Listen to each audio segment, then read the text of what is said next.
Hello and welcome. Today we are going to talk about the chevrons or level ups for regular infantry units. So, straight up, I'll show you like these things, these chevrons. There's a total of 9 of them. 3 bronze, 3 silver, 3 gold. And we are actually going to talk about those today. So, let's go over what people have gathered from the Total War Warhammer wiki. Um, Basically, each rank increase leadership, melee attack, melee defense, and missile damage stats of the unit. Now, the missile damage stats is deceiving, as they mentioned down here, because ranged units will become more accurate and have shorter reload times with each chevron. Now, the accuracy we don't really know except for having excessive testing or looking into the code. So I don't know whether or not I feel like they get more accurate with more chevrons they get. At least the mortars do. So I'm going off of my personal experience on that one. Shorter reload times are actually shown inside the unit card, so we can actually tell that there's shorter reload times. Now, for actually each rank, this box tells you basically how much experience you need, blah blah blah.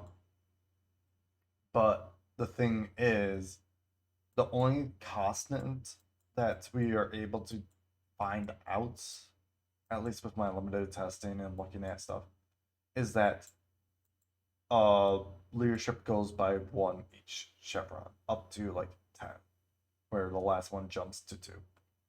Now, melee attack and melee defense seems to be all over the place.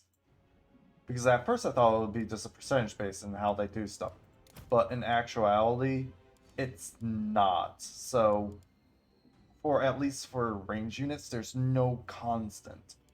Um, I did real quick some testing, and I looked at dark shards where their melee attack increased by technically 5% from no chevrons to 1 chevron, and then it stays constant for some reason, and then it jumps to 11%, then 16%, stays at 16% roughly, then jumps to 22%, then 27, stays at 27, and then 33.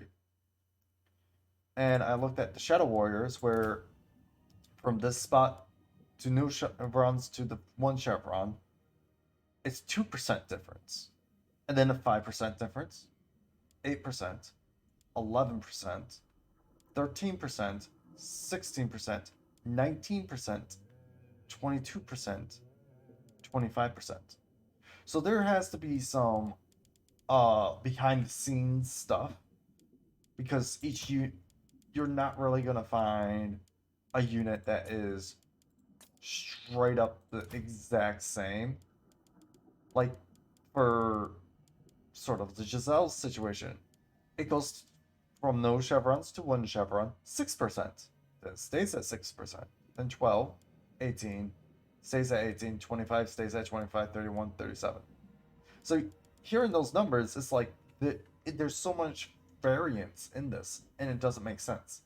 What makes sense is that they actually balanced the unit all the way down here to all the way down at no chevrons, all the way up to a unit with 9 chevrons, a rank of 9. And then they basically had the code basically give like 25% of the max, 10 or like 10% of the max, 20% of the max, 30% of the max, blah blah blah blah blah, instead of it actually being a number that increases it, because these will all change based on what you have. What I've noticed though is that dark shard, at least range units, generally do not go above melee defense or melee attack increase of 10. We look at Sisters of Avalon, they're at melee defense plus 10, melee attack plus 9 from rank not rank 0 to rank 9. Shadow Warriors have plus 9 plus 7.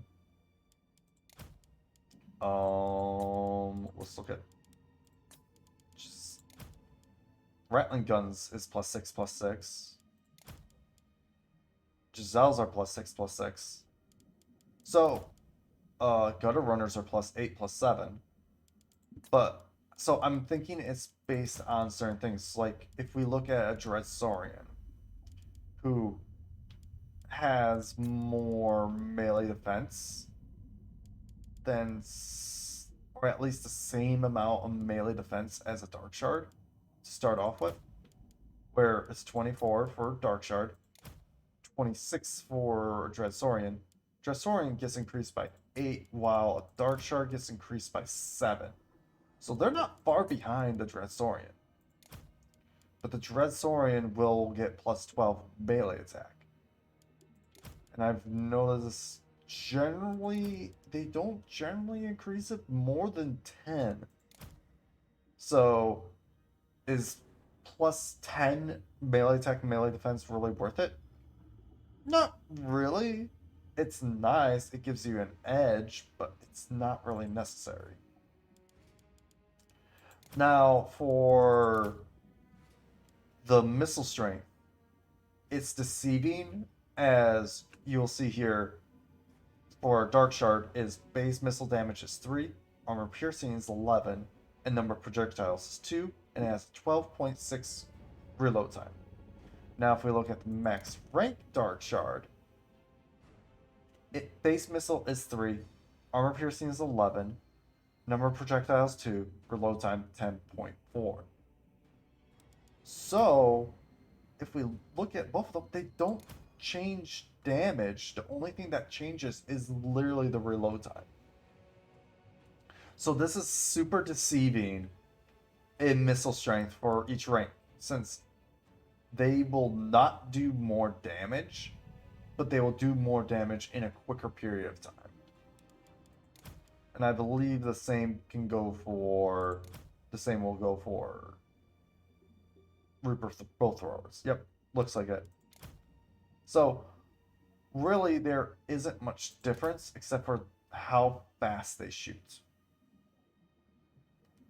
As they say at the bottom, damage value is shown over 10 seconds. So, really, there's not much difference in actual damage here. For ranged units, it's just maybe their accuracy and how fast they shoot.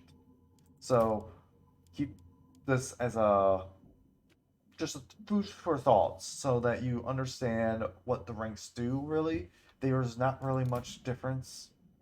You may get plus 10, you may get a little bit more, like the Black Arv Nagron gets plus 11 melee defense, woo, plus 1 more than a Dread Spear. And if we look at the difference between the two,